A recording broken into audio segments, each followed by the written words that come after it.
What Wall Street Bets isn't telling you about SNDL stock. Hello guys, welcome to our channel. Today in this video, we're going to discuss what Wall Street Bets is not telling you about sundial growers.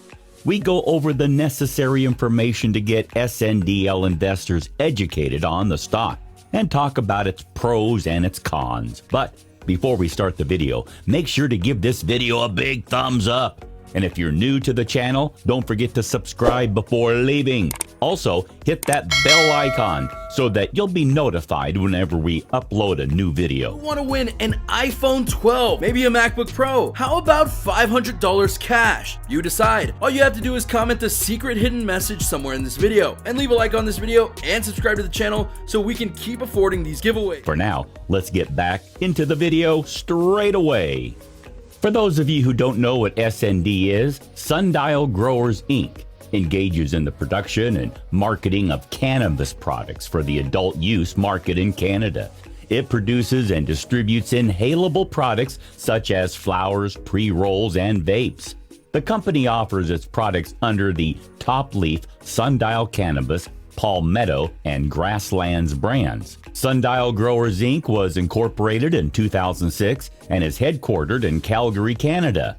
Getting back to the topic, you probably think of Sundial Growers, NASDAQ, SNDL as a marijuana play. After all, it's one of the largest publicly listed cannabis companies out there. In the past, SNDL stock has tended to trade in line with its marijuana peers. Now, however, things have changed. At least for the time being, Sundial is no longer a traditional cannabis stock. Instead, it's a Robinhood play. Right now, Sundial's fate is closely tied to the trendy new brokerage firm. And with a momentous act on Thursday, Robinhood threw Sundial and other such stocks into uncertainty. In recent days, stocks of certain businesses with poor fundamentals and large operating losses have positively exploded. We're talking about the likes of GameStop, AMC, and so on. These were moves in thousands of percent in some cases. But why are these moves happening? Short squeezes. The folks over at Wall Street Bets on Reddit, as well as other online trading communities, deduced that they could drive up the value of certain businesses with low share prices and bad fundamentals. They also found that they could pull this off by simply engaging in the relentless buying of these securities, powered by the meme magic of social media. With enough continuous buying, short sellers were soon eviscerated. That even led to the collapse of major firms like Melvin Capital. Of course, SNDL stock hasn't blasted off like GameStop, for instance. However, it has enjoyed similar interest from certain online trading groups, and now it's subject to the consequences. Many of these social media-powered traders like using Robinhood because of its mobile app and ease of use. As a result, many of those traders plowing into GameStop, AMC, Sundial, and the likes were buying these stocks on the platform. Though Robinhood grew increasingly alarmed about these unprecedented levels of speculation. Because of that, the firm decided to try to chill the waters a bit. On the 28th of January, Robinhood announced it was restricting trading of particularly volatile securities until the current mayhem died down. Its press release included the following: "We continuously monitor the markets and make changes where necessary. In light of recent volatility, we restricted transactions for certain securities to the position closing only. You can see the latest here. We also raised margin requirements for certain securities." Closing positions only, to be clear, means that traders can only sell their existing positions in the particular stocks noted by the platform: GameStop, AMC, BlackBerry, and Sundial, among others. So, with that move, Robinhood stopped its users from buying additional shares in those listed stocks, including SNDL stock. The effect was immediate and dramatic.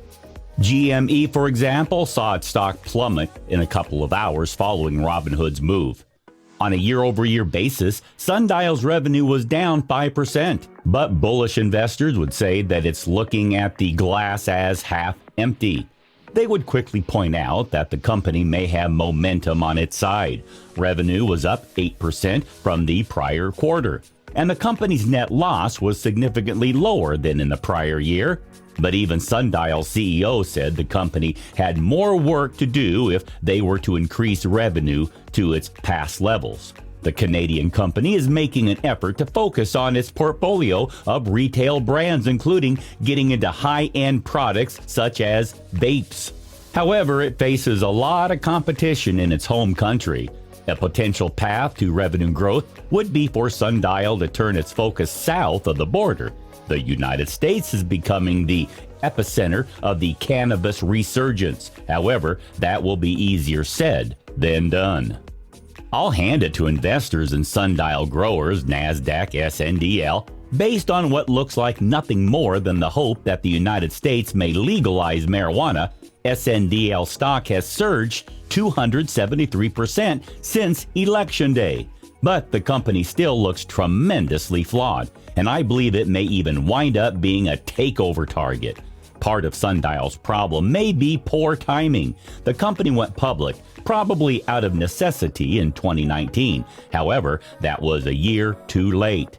The real action was happening in 2018. As a result, SNDL stock has been going down since its initial public offering. And right now, the company finds itself in what is an all too common narrative among cannabis stocks. That is, accumulate debt, issue new shares to wipe out debt, dilute shares.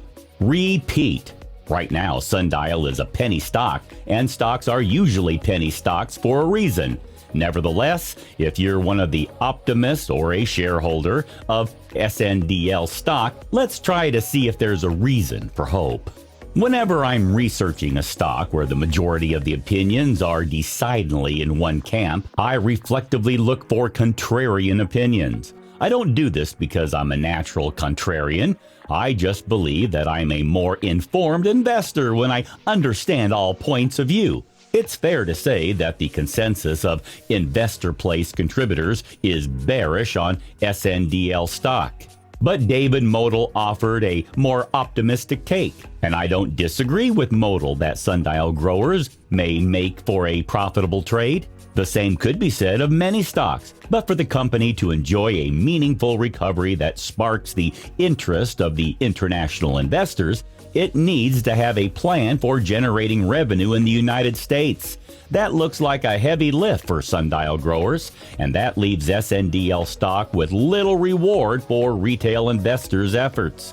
Revenues have compressed throughout the year due to the COVID-19 induced slowdown and the management's misapprehension about the market.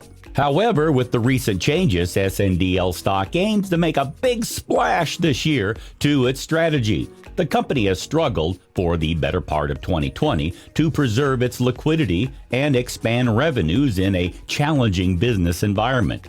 In cleaning up its balance sheet, the company has undertaken serious dilution with over 800 million shares. However, the real concern is its sales, which were poor throughout 2020. Sundial Growers is now revisiting its strategy and focusing on its branded products to expand its margins. Time will tell whether the management's zealousness will pay off or not. Therefore, investors should tread carefully.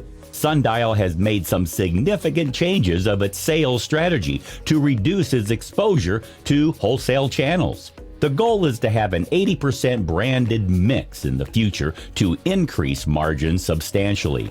Moreover, it is looking to form strategic partnerships and expanding its product offerings. It recently announced its partnership with Chamath to launch a cannabis-infused confectionery brand. Chamath will be producing the product, and Sundial will be using its distribution channels to generate sales. Both companies expect to scale production of the brand this year. Late last year, it agreed with Simply Solventless Concentrates to produce cannabis concentrate products. SSC will be receiving royalties on the product sales, as Sundial will be using its intellectual properties. Additionally, its dried flower brand Palmetto has done exceedingly well off late, selling out in the Quebec market within a couple of weeks. Sundial also announced the completion of its all-cash purchase of a special purpose vehicle, Zenibus Investments. Zenibus currently owns 58.9 million Canadian dollars worth in principal debt. It will be extending loans at 14% per year, maturing in 2025, with principal payments of $7 million.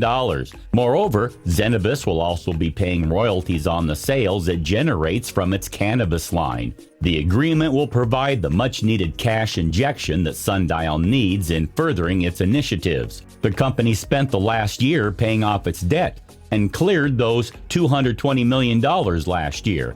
It now has just roughly $21.9 million in outstanding debt obligations, saving more than $3 million in interest payments. It is imperative to look at some of the risk that Sundial faces before evaluating its potential as an investment. SNDL stock has gained handsomely in the past few months, but it has dropped over 70% of its value if we consider the past year. It is now penny stock that faces a potential delisting from the U.S. stock exchange. NASDAQ sent a notice to the company, which had an initial deadline of December 28 last year. It was able to secure an extension through June 2021 in complying with the requirements. In clearing its debt, SNDL stock has gone through severe dilution, and with the Zenibus purchase, it has limited its ability for capital raise for the foreseeable future. Revenue expansion has been constructed in the past several months, which further complicates things. Additionally, the company recently filed a 6K, which showed it had sent a default notice to Zenibus. This is surprising considering how it received a $7 million payment from Zenibus on time. Whatever the nature of the disagreement, it should weigh in on the stock. Sundial is gathering steam and is looking to expand its revenue and customer base this year aggressively. Last year was disastrous for the company, but its management is looking to learn from its mistakes and apply themselves more effectively. However, several risks remain with the company, which it needs to sort out this year. It would be best to keep SNDL stock on your radar for the next few months and see how effectively it progresses and deals with its problems. That's it for today, guys. We'll see you in the next video with topics like this. Until then, goodbye.